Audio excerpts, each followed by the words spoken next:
The fast approaching Texas primary will decide who ends up on your ballot in the November election. Candidates are working to get your attention and your vote, but what are the issues most important to Texans?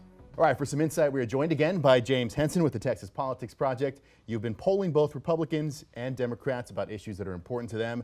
For the GOP, what's top of mind for voters on that side? Well, this is one of the most consistent results we've seen in our polling over the last decade. And the issue that really drives Republicans are immigration and border security. So when you ask Republicans what's the most important issue facing the state, in the most recent polling we did late last year, 68% said either immigration or border security. When you're at more than 2/3 saying the same thing, it kind of wipes everything out. So, COVID is 3%, the economy 3%, but immigration and border security are focal issues for Republicans. What about Democrats? What do they care about right now headed into this cycle? Democrats, have, another consistent, pattern over time, and that is there's no real consensus point. Democratic coalition is a broad one.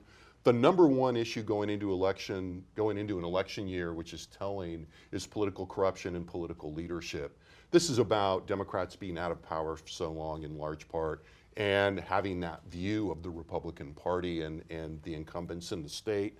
Behind that, and this is where the Democrats have a problem, what you see is no consensus. You see a little more than 10% on a handful of issues. COVID, voting rights, 11% each, followed by health care at 8%.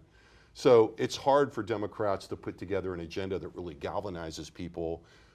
Compared to Republicans, you can talk about immigration and border security and really get people's attention. Is there any overlap, an issue that kind of crosses party lines that both sides care about? Well, I think what you find here is that the one thing that's common is not actually a commonality, that if you broaden this and look at the results for most important problem facing the state and most important problem facing the nation, that issue of political leadership and corruption comes up, but it comes up for Democrats at the state level and for Republicans at the national level. And what that's really a function of is the partisan polarization that we're seeing. And so there's a lot of a lack of faith in political leadership, but it's really driven by who's in charge at what level of government and who you ask. Hard to imagine the division ending anytime soon, right? It is. All right. James Henson with the Texas Politics Project, thank you so much for joining us. Great to be here. Great to be here with you, Daniel.